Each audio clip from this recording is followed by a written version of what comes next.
In a crowded commuter train car, Akutsutoyo introduced himself as an ordinary office worker, holding onto his seatbelt and indifferently glancing at his phone screen, trying not to bump into his neighbors with his shoulders.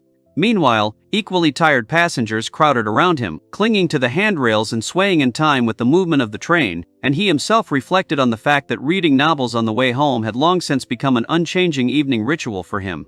Then the young man in glasses concentrated on reading the lines of the next story, noting to himself that the plot was unexpectedly captivating, and therefore decided to save the page so that later, in the quiet of the apartment, he could return to it more thoughtfully. After this, he came across a strange episode in the text where the hero died under the wheels of a bus and was reborn in another world, and he mentally wondered if such a thing was really possible, while a fellow traveler standing next to him, having heard a fragment of a phrase, asked in surprise whether he was talking about a suicide. At the same moment, the driver of the truck in front suddenly shouted a curse, noticing how a human figure suddenly fell from above, and in surprise jerked the steering wheel, trying to avoid a collision. Then the heavy vehicle flipped onto its side, metal slid across the asphalt with a deafening screech, sparks and debris rained down, and one of the bystanders instinctively covered himself with his hand, watching as the chaos rapidly escalated. After a brief moment, Boy, as if observing from the outside, noted to himself that in such stories, passengers usually die to the last one, but he had never encountered such a development of the plot in anything he had read before. He then clenched his teeth, realizing that the novella he had found had a slight hint of forbidden appeal, and that was why he had been waiting for a continuation, but now everything was suddenly cut short. Following this came a heavy realization: it would no longer be possible to return to reading, because among the twisted debris lay his mutilated palm, and this image seemed like a final point. But then his gaze changed, becoming cold and focused, and he mentally noted that at first it looked as if the story had ended in tragedy.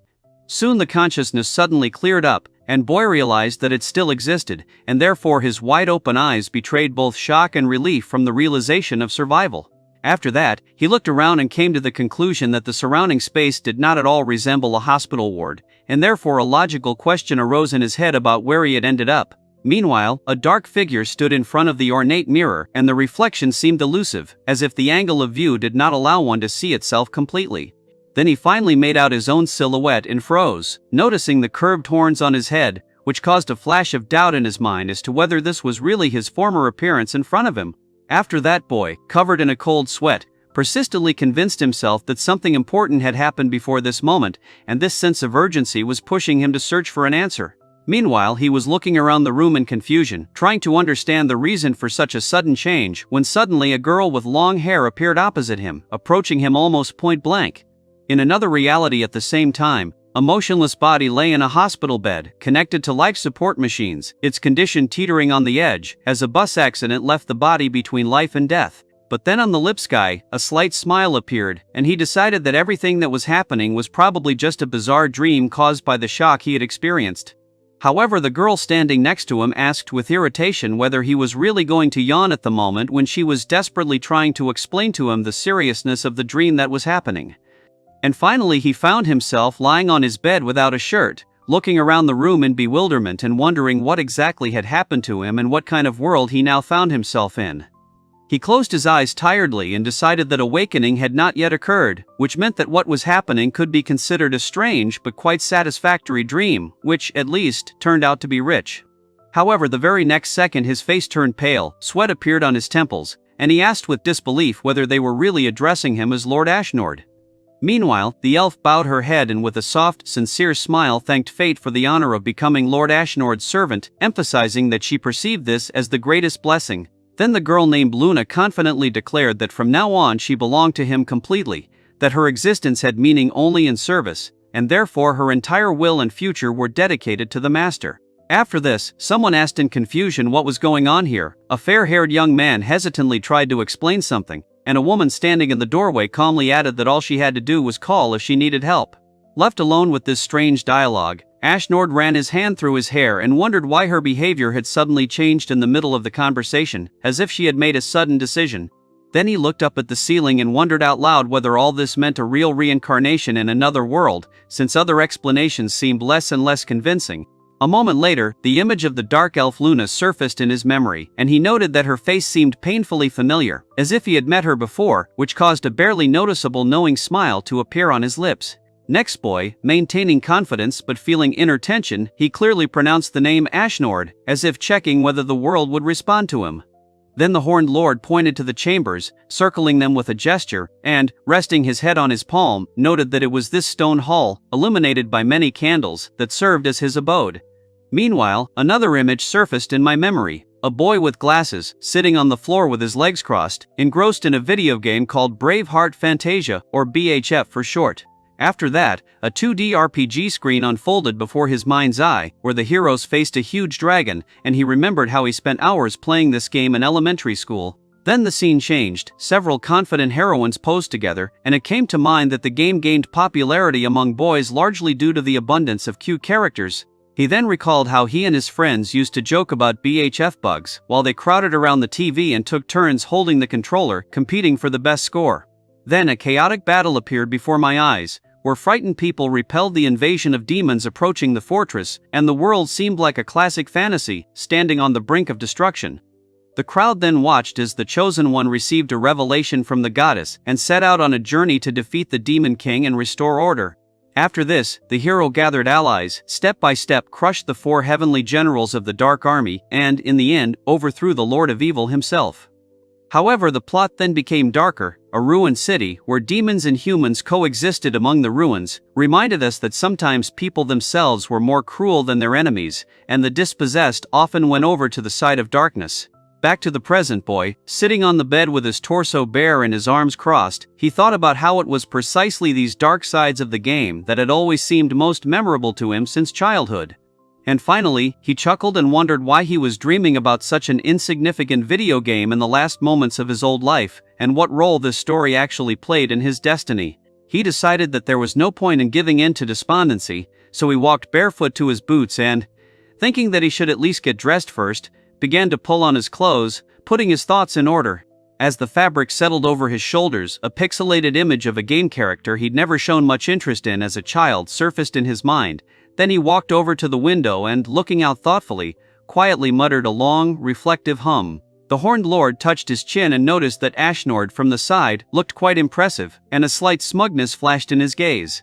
The next second it dawned on him, there had been a bug in Ashnord's room too, and standing among the bed and scattered pillows, he remembered the details. According to the mechanics, if you press the A button and hit a certain point on the wall, the character could slip through the texture, ending up in the next room, separated only by a narrow passage. Left alone in the stone room, I stared in the mirror and thought that the object or event I was looking for must be somewhere nearby, in this very zone. However, his face then darkened and he admitted that he had no idea how to reproduce the A button in real life since there was no controller or screen. Then his gloved hand touched the cold wall, and he guessed that if he could slip through it, he would end up right in the world of BHF. Concentrating to the limit, he summoned a swirling fiery energy, unsure if he really knew what he was doing but deciding to test his guess. At that moment, space began to spin, and he was thrown back into the spinning whirlpool, where he lost his balance and tried to hold on, feeling the floor disappear from under his feet. A moment later, he was crouched on the hard ground, wondering if he was actually inside the game, while nearby, 2 lizard-like creatures walked away, discussing how someone had seemingly slipped through. Turning around sharply, he encountered 2 dragon-like guards who demanded an explanation, wanting to know who he was and how he ended up there. Almost immediately, 2 more lizards with spears appeared, and it became clear that the room he had entered was a warehouse guarded by one of these creatures. In a gameplay flashback, he saw the squad encounter a powerful lizardman guarding valuable items in a vault, and realized that the situation was being repeated in real life. He admitted with a slight sweat that everything pointed to the authenticity of the BHF world, although somewhere deep down there were still doubts. Meanwhile, 2 surprised creatures asked how he had managed to enter, addressing him as Lord Ashnord, while he remained unperturbed. One of the dragon-like creatures nervously noted that the path ahead seemed to end in a dead end, and there was a note of worry in his voice. He hesitated, realizing that he couldn't admit to using the wall bug, and decided to quickly come up with a plausible explanation. To his surprise, the guards themselves assumed that they were talking about testing a new spell, and their words were filled with respect for the possible magical power. He admitted that he hadn't expected to show up here, but he noted that their interpretation was quite convenient, and so, with a confident, slightly mocking smile, he decided to use the proposed version. The 2 demonic soldiers were discussing the teleportation spell they had just seen with admiration, calling it impressive and praising the army's greatest mage, while the confident overlord mentally noted that he had cleverly misled them. Then he pressed his palm against the wall and made sure that it was impossible to pass through it from this side, just like in the game, where the bug only worked in one direction. With a slight sweat on his temples, he considered the situation and decided to return to his quarters, realizing that if this really was the BHF world, he would have to check many details. Finding himself among his subordinates, he praised their service, and the two armored dragon-like warriors firmly responded in the affirmative, while he silently noted whether their dialogue sounded natural enough. Meanwhile, a couple of smaller demons were wondering if the palm-on-chest salute was done correctly. Another voice was praising the Demon King's army, and the pixelated pose of the characters was popping into his memory. As he walked down the dimly lit corridor, he remembered how he had loved the design of the lizardmen back in elementary school, and now he felt genuine satisfaction in seeing them moving not in sprites, but in real life. Scattered volumes of manga flashed through his mind, and he realized that he had once been a devoted fan of its author, eagerly awaiting new releases. Afterwards, a confident smile appeared on his face. He remembered how happy he had been when the game was announced and especially admired the character designs created by Arashikawa-sensei. Soon, a hidden fortress appeared before his mind's eye, hidden among the mountains of the Rondoloro region, and it was this fortress that was Ashnord's base. Then the Lord's eyes sparkled with excitement because the world of BHF stood before him in all its reality, as if a childhood dream had become flesh. However, standing with one hand behind his head and the other on his hip, he admitted that he should be jubilant, but a vague uneasiness was nagging at him. Opening the profile book, he saw Ashnod's description ran. I realized that the problem lies precisely in this character. Next, the profile of Ashnord, one of the 4 heavenly kings serving in the Demon King's army, appeared before him. Yet, in a flashback to the battle scene, he saw him take a 516 damage hit during a tutorial-like event and die shortly after. Before reaching the mid-game, the figure then disintegrated in a blaze of particles, confirming that this enemy was merely an intermediate boss doomed to an early death. A picture came to mind, 3 boys playing animatedly on the sofa, and he had once mockingly called this boss too weak. Now running his hand through his hair in irritation, he wondered why fate had cast him into this particular character, and his gesture was clearly one of dissatisfaction.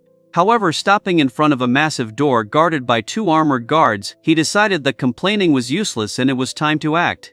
One of the dragon-like warriors cautiously asked him if he had lost consciousness before. In response, he confirmed that he was merely testing a teleportation spell, and confidently added that next time everything should go just as smoothly. The dragon-like warrior was clearly skeptical of the talk of teleportation, while Ashnold, standing at the doorway, calmly explained that the process was far from complete and required further refinement. Left alone with his thoughts, he estimated how much time remained until the heroes appeared, and realized that he had to develop a clear plan of action before their arrival. Standing among the rubble, the ruler gloomily decided that if he was unable to change the course of events and fell in battle with them, then everything would be over for him. A vision of destruction flashed through his mind. He seemed to be crumbling among the rubble, screaming that he would perish if he did not find a way out of this trap of fate. Therefore, sitting down in a massive chair and covering part of his face with his hand, he concentrated on his calculations, deciding first to follow the heroes' movements and understand their strategy. His thoughts were interrupted by a knock on the door, and Ashnold turned sharply, warily asking who dared to disturb his privacy. He quickly realized that silence would arouse suspicion, so with a slight grin he allowed the visitor to enter, maintaining a confident appearance. A woman in heels entered the room and reported to the owner that the assassination squad's preparations would be completed shortly. He called out nervously to Alice, who, dressed in a neat maid's outfit, looked at him calmly, awaiting orders. Another maid confirmed that everything was going according to plan, but asked what Alice's future role would be. A page with the profile of a demon named Alice, who served Ashnord, appeared before her mind's eye, highlighting her abilities and position in the army. Someone pointed out that the human figure associated with Ashnord's subordinate dies early in the story and only appears briefly in BHF. Ashnold remembered how powerfully the episode had impressed him, and although sweat was now breaking out on his forehead, the details of the scene remained strikingly clear. In that battle, when the heroes crushed him, he used a secret passage at the last moment, escaping from the blow and avoiding certain death. The passage behind him was instantly sealed by the one standing in front, depriving his pursuers of the opportunity to continue the chase. Finding himself on the wide tiled floor, Ashnord believed for a moment that he had saved himself and managed to buy himself time. However, a mysterious figure was waiting for him in the depths of the corridor, and the wounded ruler stopped in front of it, feeling the strength leaving his body. With a tense voice he turned to Alice, hastily asking if she had brought the healing potion. Blood was running down his chin, and, barely able to stand, he tremblingly demanded an explanation, not understanding her intentions. The dark-haired girl looked at him intently and calmly said that the true answer could only be found by listening to one's own heart. He sat at his desk, his forehead buried in his clasped fingers, and gloomily reflected on the fact that, in reality, Ashnord's death did not come at the hands of heroes. A scene came to mind. Alice suddenly stabs a man in military uniform from behind. He staggers back, his cap flies off his head, and it becomes clear that the ruler is being killed by his own subordinate. Then, before my mind's eye, a cliff appeared behind the fortress, from where a girl throws herself down, her silhouette disappearing against the backdrop of the rocks, as if completing her story with her fall. Meanwhile, I remember a boy with glasses sitting on the floor among stacks of magazines and manga, enthusiastically playing, while the thought of a human maid serving demons once caused a storm of emotions in teenagers. It later became known that the true motives behind her actions were revealed only in the official guide, although at first everything seemed like just a fan guess. The plot then revealed the truth. Ashnord's subordinates had massacred the village, depriving Alice of her parents, and so she had approached him, hiding her thirst for revenge. Returning to the present, he shuddered and, covered in sweat, turned to the maid, who carefully clarified whether he really was her master. He quickly replied that everything was fine and there was no reason to worry, but from his facial expression it was clear that the internal tension was not letting up. After this, the Lord thanked the maid for the report, while she stood silently at the door and a heavy silence hung in the room. Finally he quietly apologized and asked to be left alone, promising to come out soon. The girl in uniform bowed respectfully and briefly confirmed that the order had been accepted. Soon a squad of assassins appeared, and someone wondered if they were meant to eliminate the heroes. The scene changed to a scene in a tavern. The heroes at a round table suddenly find themselves surrounded by monsters, and the thought arises that this event is precisely that ambush. Boy, maintaining a confident appearance, although inside he felt uneasy, he admitted that the appearance of the heroes here was entirely possible and did not contradict the course of the plot. Then his doubts grew stronger, and he, with his palms damp from the tension, wondered whether it wouldn't be wiser to drop everything and hide. However, clenching his fists on the tabletop, he firmly decided that running away without trying to resist the heroes was unacceptable. A mountain and forest landscape with a distant castle spread out before his mind's eye, and he realized that as one of the 4 heavenly kings, he had no other refuge in this world. Then the thought took shape: he would have to either avoid a direct confrontation or gain the upper hand over the heroes. Imagining the upcoming battle with a strong opponent, he noted that the level of difficulty was high, and at the same time realized that the issue with Alice required an immediate solution. And finally, the image of a schoolboy with a bug headband, confidently reading a book while his classmates laughed nearby, came to mind, and it was then that he knew every flaw in the game world, having studied it down to the smallest detail. A whirlwind of energy enveloped his, and he decided that using his knowledge of specific game bugs could somehow help him save his life. Leaning against the table next to the carved chair, he wondered how many of these mistakes he could reproduce, hoping that the ability to walk through walls would open up access to other techniques. With tense determination he admitted that he did not know whether this was a dream or reality, but an early death remained unacceptable to him. The image of the overturned car in the tall grass came to mind, reminding him that his new life had begun after the disaster. Then a bustling medieval city with arches and streams of people appeared before his mind's eye, and the realization came that he was inside a game familiar from childhood. At BHF he acted as a mid-boss in the early stages, surrounded by a dark aura with glitch effects while standing on a patterned platform. Standing at the table he realized that the bugs from the game could be applied here as well, and vowed to use all the accumulated knowledge to survive at any cost. He maintained a serious expression while his interlocutor supported him, noting that this was exactly the attitude needed, and together they held a stack of cards in their hands. Someone called out to Ashnold in surprise, and he greeted him calmly, showing confidence. Another participant asked in confusion what was going on, but the answer was that it was unimportant, since he was about to be taught an important technique. Ashnold explained that the method was called bondage, and that to survive, one must force others to submit to him, which left the listener visibly taken aback. Suddenly he started sharply, noticing that someone had disappeared, and he looked warily around the spacious room with its rich furnishings. Confused, he tried to understand what had just happened, feeling the tension build. Sitting back in his chair, he pondered the meaning of the word he had heard, trying to reconcile it with the game mechanics. Then a bug called the betrayal bug popped into his mind, and he wondered if the bondage skill was related to this phenomenon. The boy sitting on the floor with the portable console once thought this strategy was useless and was just trying to figure out what it meant. The girl explained that if the betrayal bug existed in the game, then here it manifested itself as the bondage skill, while the young man listened attentively. Leaning back in his chair, Ashnold decided that using this technique on Alice would allow him to subdue her and thereby eliminate the threat from the outside. The Horned Lord confidently declared that he now saw the path to salvation, not hiding his relief. However, one of those present then anxiously asked for clarification, wanting to understand what exactly was going on. A memory of Luna once declaring her willingness to become his slave came back to him, and the memory made Ashnold's shoulders tense and sweat break out at his temples. Someone recalled his own words about the need to subjugate others in order to survive, while another interlocutor, visibly nervous, tried to clarify whether this was what he meant. Closing his eyes and clasping his fingers, he thought about how turning Alice into his servant could be a way to avoid death. However, an anxious thought immediately arose about how to even start a conversation on such a delicate topic while she looked at him with wide eyes. He caught her cold, almost insect-like gaze, and decided that in such a situation she must feel hatred, and therefore doubted that her reaction could be different. A picture appeared in his mind's eye, Alice lying on the cracked ground, bleeding and ready to give her life to finish him off. Ashnold thought tensely that while it might seem to an outsider that she lived only for revenge, it was probably all based on a misunderstanding of what had happened. The memory of the monster attack on the village brought him back to the origins of the conflict, as it was then that her parents died, although he personally did not give such an order. According to records, 3 squads went rogue and committed massacre, ignoring commands, and their leader was subsequently listed as missing in action. Returning to reality, he wondered if Alice would be able to accept the explanation if he decided to voice it. At the same time, her behavior suggested that even if she were frank, she would hardly believe the words. Sitting in his chair, he nervously wiped his palms, realizing that his knowledge was based only on the data from the guide, and if she asked for proof, he would have nothing to provide.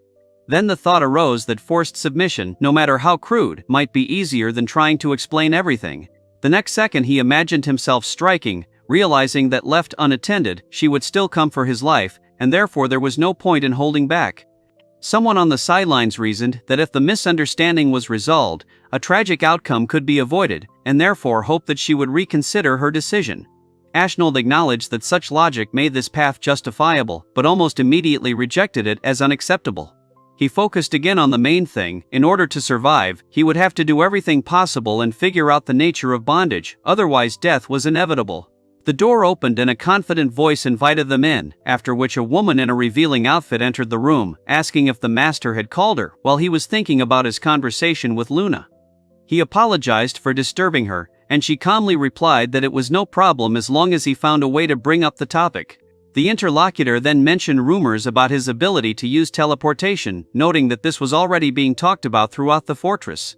Ashnold noted with a slight chuckle that the lizardmen seemed to be prone to gossip, and wondered how reliable the information he had just heard was. He then turned to Luna, explaining that he had called her because of a certain type of magic, while wondering if he could profit from it.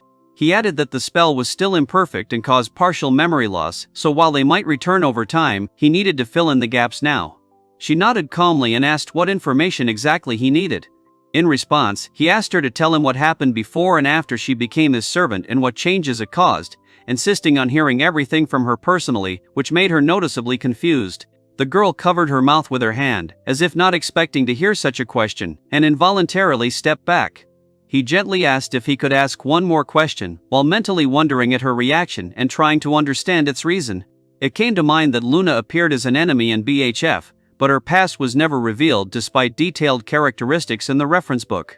Then the natural question arose as to why she became Ashnold's subordinate in the first place, since despite her rare appearances, the character remained popular. The elf, a little nervously, admitted that she understood his request and began to recall their first meeting. She told how monsters attacked her in the forest and how he came to her aid when she was sitting by a tree, unable to resist. Ashnold quietly noted to himself that Luna had not originally been a dark elf and had once called herself simply an elf. She sheepishly admitted that she had already begun to admire him, while he listened with a slight inner tension. The memory transported them to the barred gates of the fortress, where she headed with excitement and at the same time with inspiration. He remembered how shocked he had been when she had been offered to become his servant, and now he tried to understand what she had felt then. She admitted that she felt joy, because it meant belonging to his circle. Ashnold noticed that she resisted at first, but wondered if there was a different attitude behind it. She explained that at that moment a special mark appeared on her body, after which she began to talk about subsequent events, while he listened attentively. Realizing that his questions might sound awkward, he covered his face with a glove and mentally reproached himself for his carelessness. And finally he remembered that it was their closeness that had caused her to transform into a dark elf, and he admitted that one of her remarks had particularly caught his attention. She confirmed with noticeable excitement that the union between elves and demons results in the transformation into dark elves, involuntarily touching her face as she spoke. Ashnold, settling down on the sofa, explained that the bondage technique only works on races with a demonic factor, while his interlocutor, on the contrary, noted that it has no effect on ordinary creatures. With a serious expression and a slight tension, he wondered if this meant that the ability simply didn't work on non-demonic races. Images of various demonic species came to mind: succubi, dark elves, vampires, and beastmen, as BHF was rife with such types of creatures. Then Boyai came to the conclusion that the bud doesn't apply to people or regular elves, which means it won't work on Alice without a special item. Meanwhile, Luna, sitting on a chair, hesitantly turned to the gentleman, slightly embarrassed. He looked up and asked what was bothering her. In response, the girl covered her face, admitting that she suddenly remembered something pleasant. He made it clear with an awkward smile that he understood the situation. However, the elf suddenly rushed forward with a sharp order, and he barely managed to cover himself with his hands, feeling the blow. Ashnold considered his previous ability to instantly resume combat, but now he felt a heaviness in his body and guessed that it might be related to the nature of ogres. He decided that it was the so-called recovery period, and it was thanks to him that something important came to mind. At that moment, a heel fell on the tile, and he remembered Alice mentioning assassination squads. The scene gave way to a battlefield littered with bodies and debris, where similar groups often attacked the heroes, only to be defeated themselves. The survivors tried to retreat, but soon they were pursued, and the pursuers quickly closed the distance. The group was heading towards a hidden fortress in the mountains, which was bound to be discovered sooner or later. Then the heroes would invade, and he would admit defeat, surrounded by a dark aura of failure. Then the girl dealt the fatal blow to the Horned Lord, and it became clear that it was Alice who would complete his story. Realizing this, Ashnold was determined not to allow the assassination squad to be sent and to cancel the order immediately. Soon the maid calmly announced that she had already sorted out the situation concerning Alice. Ashnold walked resolutely towards the massive carved door, mentally going over all the bug techniques he knew and intending to use as many of them as possible before entering. Nearby, a man politely addressed the gentleman, holding a hat in his hands, and next to him stood a maid with a box full of various items. The girl in uniform reported that she had brought everything requested, carefully holding the box with supplies. He thanked her, he ordered the things to be left on the table, and, without stopping, stepped aside. With a serious expression on his face, Ashnold picked up the cauldron and announced that the operation was beginning, and that this would be the first thing needed. Turning his back, he added that it was necessary to eliminate any risks and consider every possibility, even if just for the sake of insurance. The maid called out to the owner, but he, already at the door, briefly replied that everything was fine, not wanting to go into explanations. Approaching the girl at the table, he asked whether she had managed to collect everything he had asked for. The dark-haired assistant calmly confirmed the completion of the order and asked to double-check that the list was correct. In front of them stood a wooden box filled with bottles, fruit, and carefully wrapped items, like a carefully prepared supply kit. He carefully examined the items familiar from BHF and noted that in the game only the names were displayed, while here they completely corresponded to the illustrations from the guide. Among the contents were vials of healing potions and a tool bag designed to carry equipment. There were also elixirs for restoring magic and the so-called muscle fruit, which enhanced characteristics. The handbook explained that monster souls were rare trophies containing concentrated demonic factors, and it was this item that played a key role. The imaginary inventory screen listed potions, elixirs, a monster soul, a muscle fruit, and a mystery fruit, as well as the conditions for activating the betrayal bug by using a soul on an ally.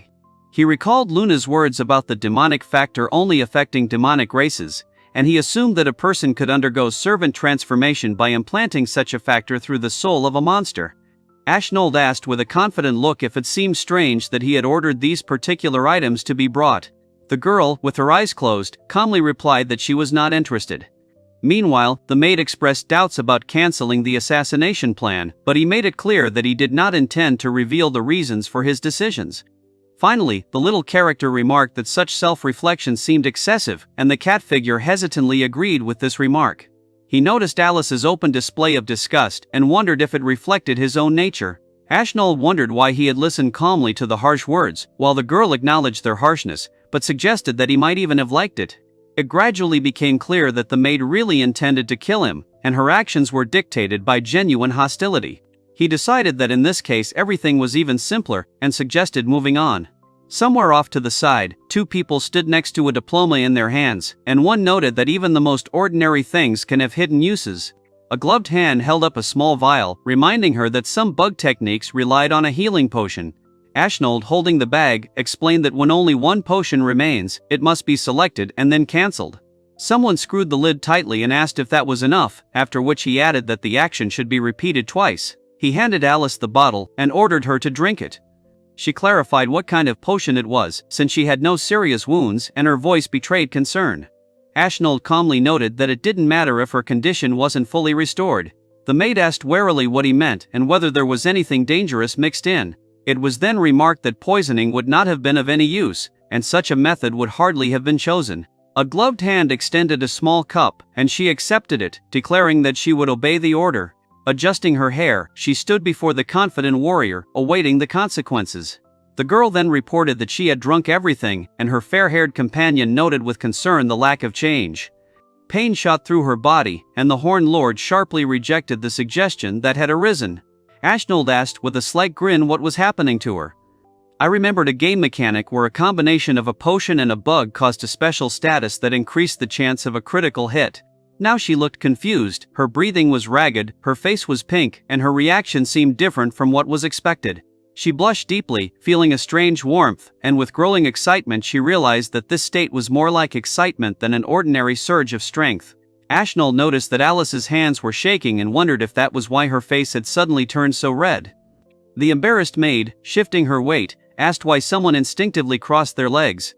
He responded with a confident, slightly mocking smile, hinting that the reason might lie in hidden desires. The girl quickly objected, claiming that this was not the case at all, and hesitantly asked permission to leave. However, Ashnold stated with a slight grin that this was currently impossible. Leaning against the wall, he confidently called Alice to come closer. The maid could hardly stay on her feet and demanded what exactly he had forced her to drink, accusing him of baseness. He looked down at the fabric in his hands and tried to make sense of the sensations, noting the strange pulsating sensation. Suddenly the maid rushed forward with a knife, while the horned youth raised his head, not expecting an attack. Ashnold, clutching the glowing dagger, realized that the weapon was aimed against his weakness to fire, and realized that without the potion he had taken, the situation could have become critical. With a powerful blow, the spiky-haired man sent his attacker flying backwards, causing her to cry out in surprise. Alice, amazed at what was happening, asked about his intentions, while he, holding the scythe, pronounced her name and prepared to act. Grabbing the blushing girl by the collar, Ashnold asked her how she imagined his next steps while she tried to come to her senses. He remarked provocatively that only one thing usually happened between a man and a woman in such situations, causing her to look at him with confusion. Struggling to cope with the pain, she accused him of cruelty and inhumanity. He stated that he knew of her intention to kill him and then take her own life, causing her eyes to widen in shock. Ashnold admitted that he didn't want to die, but he didn't want to let her die even more. The maid asked him sharply if he had lost his mind, while he calmly met her gaze. He insisted that whatever it was called, these were his true feelings. He lay on the bed and firmly repeated that he did not intend to allow Alice to die, convincing himself that this was not a momentary impulse but a genuine decision. An open book with a character profile named Alice appeared before his mind's eye, and he realized that she had always held a special place in his heart, and not just because of her attractive appearance. A memory of a boy sitting on the floor, clutching his head in despair and shouting her name came to mind, because the scene of her jump had once struck him especially strongly. Now he realized that he wanted to prevent such a fate, imagining her motionless in the middle of the cracked wasteland. Ashnold grabbed the maid by the shoulders and firmly declared that he would not accept a scenario in which the heroine died, and his gaze was inflexible. She, embarrassed and flushed, uttered the word heroin with difficulty, not understanding what he was talking about. He then apologized profusely to Alice, acknowledging his responsibility and expressing his sincere regret. An explanation popped into my head: to activate the betrayal bug on an ally in a state of arousal, you need to use the monster's soul and simultaneously press the select button. Ashnold, holding a small object, noted that it was impossible to replicate the button, but Luna said the key was to bring the target to its peak. A gloved hand held up a glowing vial with a cat symbol on it, and he suggested they begin by using the monster's soul. Realizing the plan, she shuddered in surprise, her gaze became tense, and her face flushed with heat. He explained that the artifact was called the soul of a monster with the Bakaniko mark, while she anxiously asked if he was really going to use such a frightening thing on her. Having mentally weighed his steps, he decided to bring the object closer and confidently confirmed his intention. The fingers gripped the glowing ball tightly, while the voice desperately asked for it to stop. A picture appeared before my mind's eye of the intermediate boss Ashnord falling at the hands of Ellis, a human servant of the demonic clan who had fulfilled her destiny. After his defeat, she lay on the ground, badly wounded and ready to end her own life. He decided to change the course of events and use game bugs to turn Ellis into his follower and thereby bypass the fatal denouement. I remembered that the familiar bond skill belonged to Ashnord himself and could strengthen the bond. Then a magical seal flashed on the door, because with the help of the glitch he managed to seal the room tightly. The maid clenched her fists and smiled with firm determination, thinking about how, with the help of another bug, she had previously kindled in Ellis the necessary state for the next step. He explained that he had implanted a demon's soul into Ellis, a dark factor without which subjugation was impossible, as the ability only worked on creatures of a demonic nature, and therefore this step was inevitable. A memory came to me of a boy sitting alone in a dilapidated corner, thinking about how his village had disappeared, and with it, his former world. Next came a girl walking along a smoky street among ruins, realizing that without her parents she had no support, and that ahead lay only humiliating choices or voluntary death. Then audacity awoke in her soul. Driven into a corner, she stopped fearing death and decided that if she was destined to die, it would be better to take a few demons with her. She openly admitted that the village had been wiped off the face of the earth by her enemies, the demon tribe, and now she had nowhere to return to. Wrapped in a cloak, she approached two lizard men with a request for any work, declaring that she was ready for anything. The guards, touched by her situation, reported her to the captain while the night city towered over the cracked wall. The captain led her through a gate guarded by 4 warriors and into a hidden fortress. Later, having become a servant, she calmly explained that this citadel was the stronghold of the 4 kings, among whom was Ashnord himself. He, sitting at the table, explained that it was her duty to serve his needs, but she did not suit his taste, and therefore he showed no interest in her. Meanwhile, it became clear that Ashnord controlled the entire Rondiola region and it was he who gave the order to destroy her village. Standing by the stone wall, she pretended to be diligent but secretly vowed to one day take the life of her parents' enemy. She followed her confident master silently down the corridor, concealing her weapon and waiting for the right moment until he suspected the threat. Deep down, she decided that by killing him, she would accept death herself, because after revenge there would be no place left for her in this world. Now the Horned Lord explained that he had used the werecat spirit, and suggested that she would make the perfect beastman as she looked at him in confusion. Ashnold noted with a sly smile that Elris looked charming, confirming his previous impression. With a confident look, he declared that they would finish what they started once again, turning to Phyllis. He teased her by asking if her hatred was beginning to wane, to which she responded with embarrassed confusion. The memory of the destroyed city reminded her that after the death of her parents there was no one to rely on, and then a quiet question sounded: did she not want to find support in the depths of her soul? The maid acknowledged that she may have felt relieved, but stressed that this did not change her commitment to her chosen path. Ashnold leaned back on the bed, his hands behind his head, while the girl with cat ears settled down next to him and calmly explained that when the world was born, the Creator overlooked many flaws, and her master learned to turn these gaps into miracles. The dark-haired, lively-eyed interlocutor asked if everything really worked that way, and there was genuine curiosity in her tone. He explained to her that such techniques were called bug techniques, and at the same time noted to himself how strange it was to talk about game glitches with a character that existed inside it. Ashnold went on to clarify that the trick he used, the betrayal bug, was originally intended to turn a member of the hero's squad into an ally. The girl then asked if the creator was a goddess revered by people, but the little creature objected, hinting at the existence of an even higher principle hidden behind the shadow of the winged figure. Ashnold asked with a smug grin if they were taking it as a compliment, to which the cat girl calmly rejected such an interpretation and seriously questioned his conclusions. He confidently judged that Ellis was only responding to him formally and no longer felt the same rejection, which meant the connection had worked. Suddenly a scene of furious attack erupted, with bodies flying and blood staining the air, and in the chaos there was a cold determination to give orders. Ashnold calmly issued the challenge, stating that his opponent could fight him under his complete control and that he was content with that arrangement. The floating creature noted that this was the first time the monsters in the fortress had behaved so politely, adding that the owner's grin looked frightening, as if he was indifferent to the differences between the races. Later, Ashnold, sitting on the edge of the bed and catching his breath, admitted he was tired, but there was still determination in his eyes.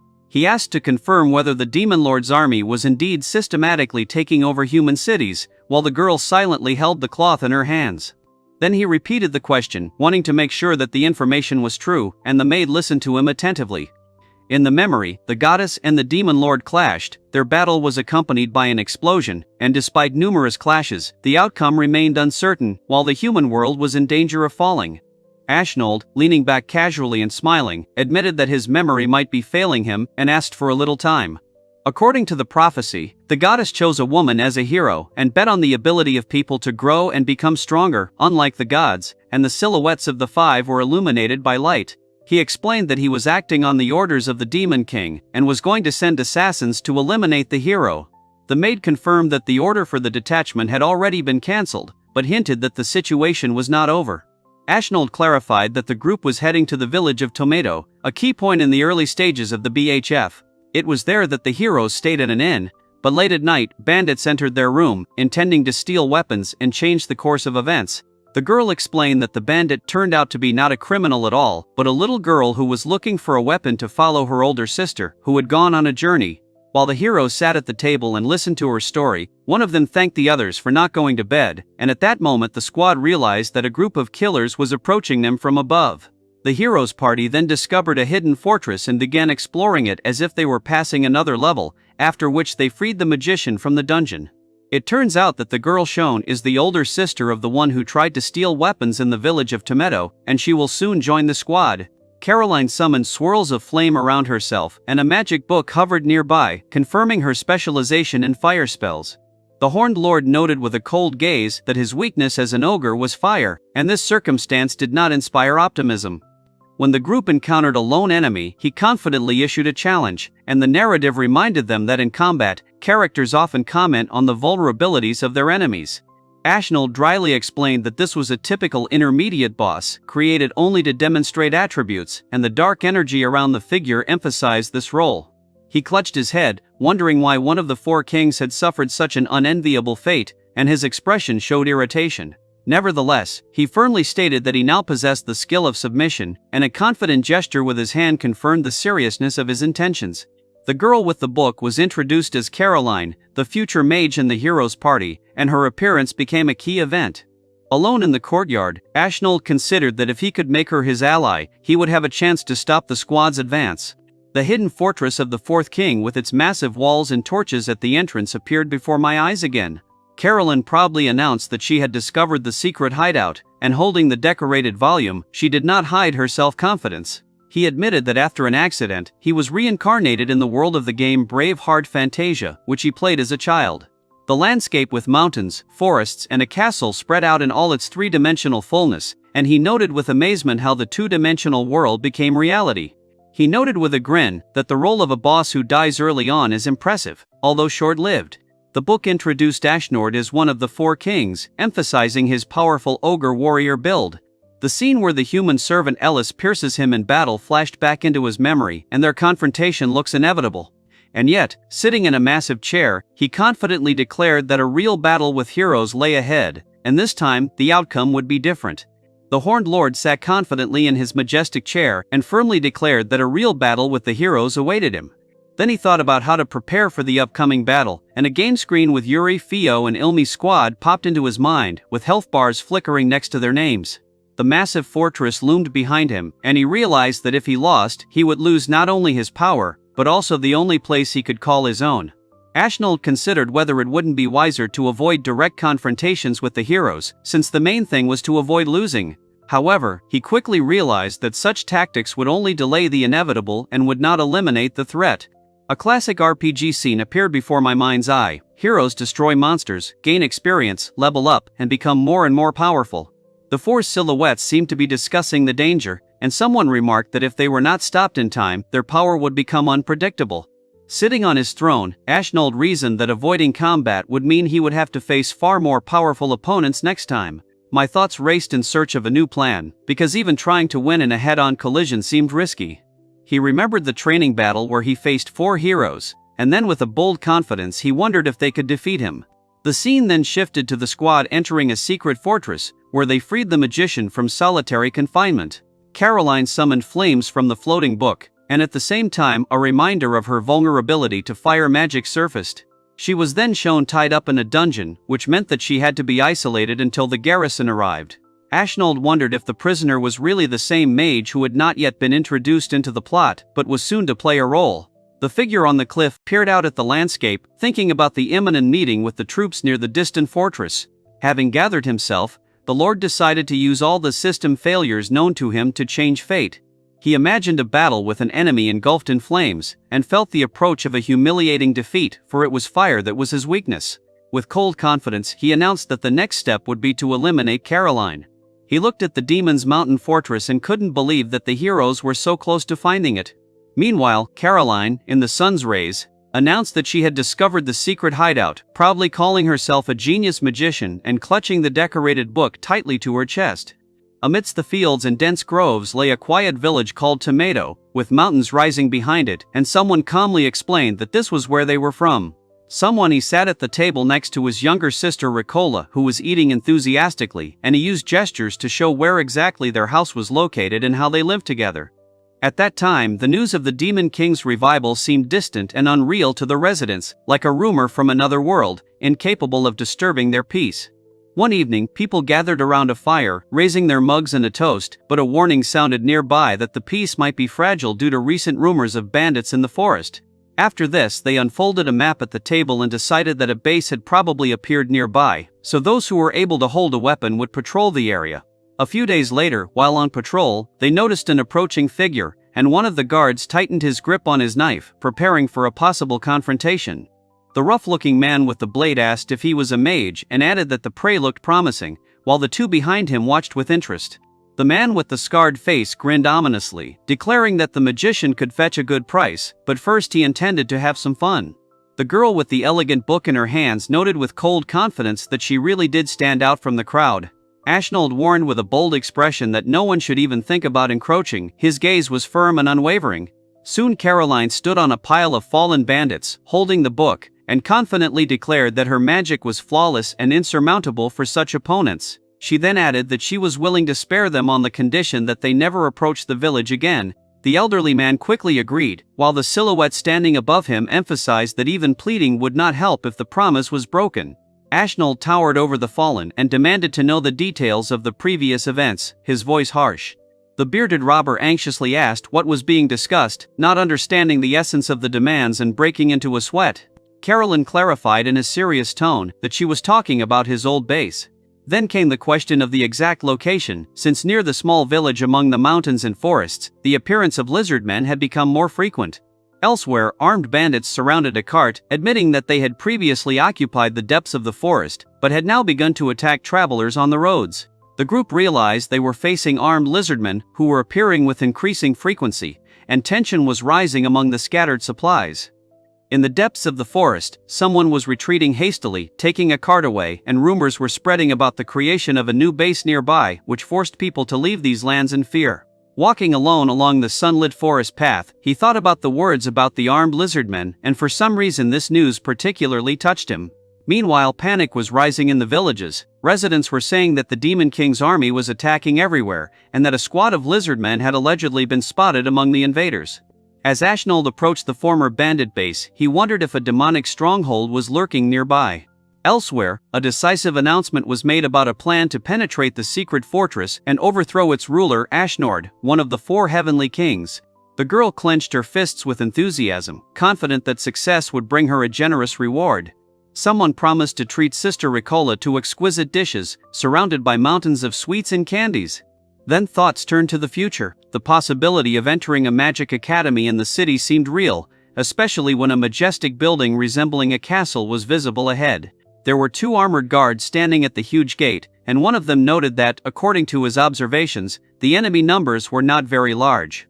As he examined the small box, he reasoned that if the bandits had acted without difficulty, then his own magical power must be quite impressive. With a restrained gesture, placing his palm on his chest, he confidently stated that the lizard men did not pose a serious threat to him. The long-haired woman said with determination that it was time to move on and prepared herself for the upcoming confrontation. On a forest path, a figure in a hat turned around at the call that identified her as Caroline. Ashnold spun around, startled to see someone behind him. He strained to understand when exactly they had approached him, and noticed 3 dark silhouettes among the trees. The Horned Lord cautiously demanded to know how they knew his name and asked who they were. With arrogant confidence, he asked if they really knew who they were dealing with, identifying himself as a demon. The girl with long hair whispered in amazement, could it really be that very Ashnold from the 4 Kings standing in front of them? She looked at the card in her hand with alarm, trying to figure out who these strangers were. A thoughtful smile flickered in her eyes, as if what was happening promised something unusual. And finally, the woman in the hat ordered that they be dealt with immediately, opened the book and began to read a powerful spell, intending to receive her reward. Ashnold opened the glowing book with cold confidence and cast a spell, declaring that his opponent would turn to ash as dark energy swirled around both of them. At the same moment, he glanced at Caroline and apologized, acknowledging that the blow fell on her, although his face remained tensely calm. From the shadows came an irritated voice about the unbearable heat, and a flash of bright energy rushed forward, scattering fragments in all directions like torn pixels. The girl panicked as she realized that her magic had been reflected back and was confused as to what was happening. She fell to the cracked ground, shocked that the spell had returned to her, and guessed that it was perhaps a reflective effect. Amid the smoke, Ashnold wondered how the brute force ogre could use a technique meant only for legendary mages. The muscular, spiky-haired warrior peered up intently, wondering what this unexpected turn of events would lead to. Meanwhile, the girl asked shyly if she could get dressed already, her cheeks slightly reddened. Ashnold, looking around and trying to comprehend what was happening, noted with surprise that for some reason everyone was naked. He noticed that the opponents had lost consciousness and allowed them to recover while 2 lay motionless on the cracked ground. Comparing the events with the effect of the arousal bug, he ordered the healing potion to be cancelled first. Next came the instruction to replace the potion with another item and to start with the equipment completely removed, as if preparing the magic for a special activation. The Horned Lord explained with a slight grin that for some reason a spell with the same numerical value was triggered. He added that the item number of the blunt sword that was replaced was 35, and hinted that there was some magic hidden behind that number. 3 silhouettes stood frozen against the backdrop of a powerful explosion, and someone explained that this was a reflection spell. Ashnold warned that if the others were left without help, they could die, to which his companion acknowledged the seriousness of the situation among the wreckage. Against the backdrop of the mountainous landscape, a proposal was made to take the wounded to the fortress for treatment, and nervous agreement followed immediately. 4 days later, the panorama revealed a fortified city on the edge of rocky heights. He noted that Caroline had fully recovered and decided to visit him in person later. She confirmed that the restoration potion had worked as expected and turned respectfully to Gishi, her expression a mixture of relief and seriousness. He thoughtfully compared the fragility of the human body with the brute strength of his master and was surprised that the restoration potion had a strict daily dose, while the bottle glowed brightly between them. She admitted that no matter how many reports are given and no matter how much time passes, the feeling of completion never comes. Ashnold, with a slight awkward smile, suggested that Ellis might have enjoyed it too, but hesitated, searching for the right words. The man noted that every time the owner showed concern, it seemed as if their souls were intertwined more and more closely, and the girl, nodding sheepishly, admitted that it was difficult to explain it otherwise. Ashnold felt a growing connection between them, not so much a conscious one, but an intuitive one, and though it did not seem dangerous, he continued to ponder its nature. Stroking his chin, he noticed that restoration potions could be much more dangerous than they looked at first glance. She explained that an excessive dose can heal any wound, but the price for this is a shortened lifespan. The game interface with the health bars of 4 characters appeared before my mind's eye, and I remembered how players thoughtlessly used such means without considering the consequences. In battle with the huge dragon, the heroes fought desperately, expending their own life force, and this was considered part of the harsh reality of the world. He wondered if he should curb his use of potions, as excessive use could do more harm than good, just like his abuse of energy drinks in his previous life. Having lived in the fortress for 4 days now, Ashnold noted many differences from the game, while 2 armored guards stood silently at the door. He remembered how in the game he considered the lizard men to be a faceless mass with identical models and a monotonous appearance. Now one of them, with a spear, confidently declared that everyone has their own name and character. The tall lizardman added that although their sexes differed, the females were called nothing other than lizardmen.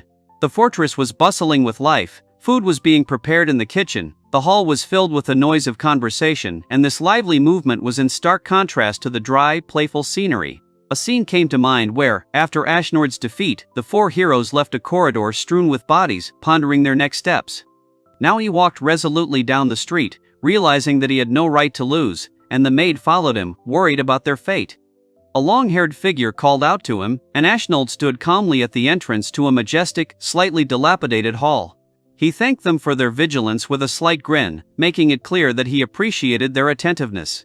She, however, admitted with genuine joy that Lord Ashnord's praise was an honor for her, and a reminder of how happy she was to be with him. She, noticeably embarrassed, asked permission to come to him again in the evening, her voice sounding cautiously hopeful. The Horned Lord agreed without hesitation, with a slight smile making it clear that such a request did not bother him in the least. Then Ashnold gently placed his hand on the elf's head and promised to wait, and the elf took this gesture as a quiet blessing. Later, he and his maid went down into the dungeon, where he felt a piercing cold and a subtle sense of anxiety. This place existed in the game as well, but now, perceived in 3-dimensional reality, it seemed much more oppressive than it once did in a flat format. A voice came from the darkness, greeting Lord Ash and informing him that he was expected at the massive gate. Lizardman Captain Gain reported that the captive was struggling to get free, having barely regained her strength, and therefore had to be kept tied up. One of the dragon-like warriors remarked that she was quite energetic and expressed a wish for his sons to adopt such determination. Ashnold noted with a grin that the character, who had once been just a background monster in the game, had in fact turned out to be a worthy father, and congratulated the captain. At the warrior's direction, the group turned right, moving down a dimly lit, barred corridor, followed by a fair-haired companion and a girl with cat ears. In the damaged room, Ashnold greeted Caroline warmly, remarking that he was glad of her recovery. Sitting down by the cracked wall, he recognized her and reminded her that they had already met. Before him stood Caroline, the brave ally from Braveheart Fantasia, the hero's true companion. The open book with her profile described her rare talent for offensive magic and emphasized that her confidence sometimes verged on pride. In the game, she was captured during a daring assault on the fortress, and now she finds herself back in a damp dungeon among armored enemies. The man in the beret accused Ashnold of seeking to overthrow the 4 kings and asked if he expected a reward, while he and 2 others were behind bars. Somewhere beyond the fortress walls, the 3 were preparing for the assault, knowing that Caroline had to be freed after her fall. The idea of Chaman joining forces to eliminate Ashnord and then become a reliable ally in the hero squad was mentioned in the conversations. Ashnold turned to Caroline again, emphasizing that he was glad to see her okay, although he knew perfectly well that her fire magic was his weakness. She looked at him carefully and asked a question, and silently reasoned that if she could persuade him to an alliance through submission, defeat at the hands of the heroes could be avoided. Someone, noticing his tense face and snow-white hair, called him an ogre in a military uniform and asked directly if it was really Ashnord in front of them. He confirmed his name without hesitation, stating that he was Ashno.Rouse, and did it with complete confidence. In front of the cage where the little girl was being held, 2 men were discussing what was happening, and one sarcastically remarked that catching her naked was not the most honorable way for the Heavenly King to fight, while the other remained silent. Boyhe just chuckled and asked how it felt to know that his ploy had been successful, since his opponents had considered it a full-fledged tactic. He added with a cold expression that such innuendos and self-righteous remarks irritated him more than the battle itself. He then noticed that Caroline was aware of the 4 heavenly kings, and a hint of self-confidence entered his voice. A picture of a huge city with a castle on a hill appeared before his eyes, and the thought that the names of the kings were known to everyone, while the name of the demon lord himself might be forgotten, seemed strange. Caroline was putting on a brave face, but her inner state betrayed a hidden fear. Ashnold judged that being held captive by demons in a dark dungeon was a hard fate, and it was hard to blame her for being worried. Standing at the bars, he stated bluntly that the attempt at submission he was preparing was related to the intimate side, and admitted that such humiliation could be worse than death for her. He carefully examined the open book with her profile and remembered that even in the official novelization of Braveheart Fantasia, her fate could hardly be called happy. A scene arose in her imagination of a young woman walking through a majestic hall among armored statues, unaware of the political intrigues that would soon deprive her of her position. Then she imagined a night walk through the village, where she returns because it is only there that she feels some sense of belonging. She eventually disappears into the woods and lives a quiet life with her sister and another person, hanging out laundry outside a wooden house. She realizes that even after defeating the Demon King, she still hasn't received the prosperity she longed for, and her dream of wealth has faded away too quickly.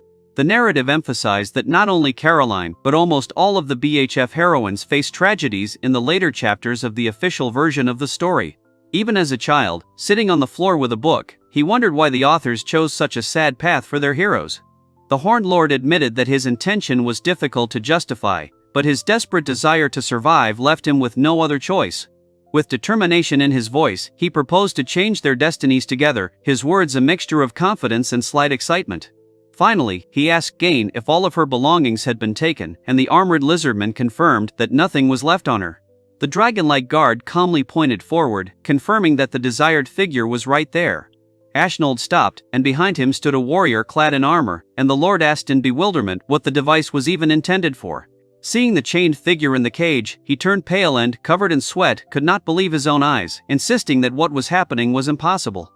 A game mechanic came to mind. In BHF, fallen allies were placed in coffins for transport, and there really were 3 such boxes standing nearby. Then someone reminded him that if the body were delivered to a church in the nearest town, it might be possible to bring it back to life there. The 4 silhouettes on the platform discussed how only a hero blessed by the goddess could resurrect the dead, and decided to continue their journey away from the temple.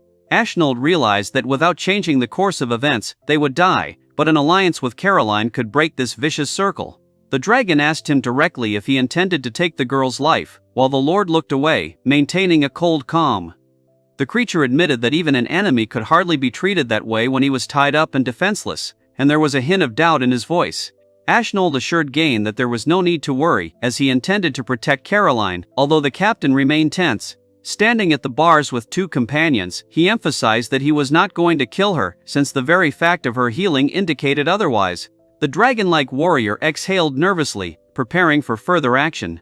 Ashnold firmly stated that there was a reason for everything, even if it was difficult to explain.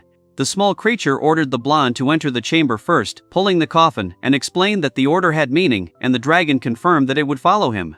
A hand gripped the chain tightly, and a voice calmly told Ashnold that it would carry out his will. The dragon grabbed the chain with his teeth and commanded with determination to move forward. At that moment, Ashnold noticed a subtle movement in Caroline's bound hands and realized she was preparing a spell. He laughed defiantly and asked if they were capable of defeating him, although he knew perfectly well that in a fair fight he would lose to her. Caroline's figure erupted in a fiery aura, and it became clear that her affinity with the element of flame made her his sworn enemy.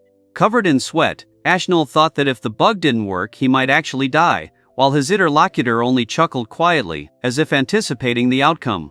A giant vortex swirled above her palm, and the confident sorceress declared that everything was under control, while a powerful hurricane of energy raged around her. The chained dragon roared and asked in amazement if this firestorm was a high-level spell. The sorceress proudly raised her hand higher, increasing the rotation of the funnel above her head and declaring herself a brilliant sorceress. Ashnold, not giving in to his self-confidence, declared that he himself was capable of performing magic, and pride and firm determination were visible in his gaze. She then unleashed a devastating blast of fire, commanding it to take the blow, and the ground around it erupted in a blast wave. As the flames dispersed, the girl raised her fist, proclaiming that Sky King Ashnord had been defeated, and triumphantly declared her victory.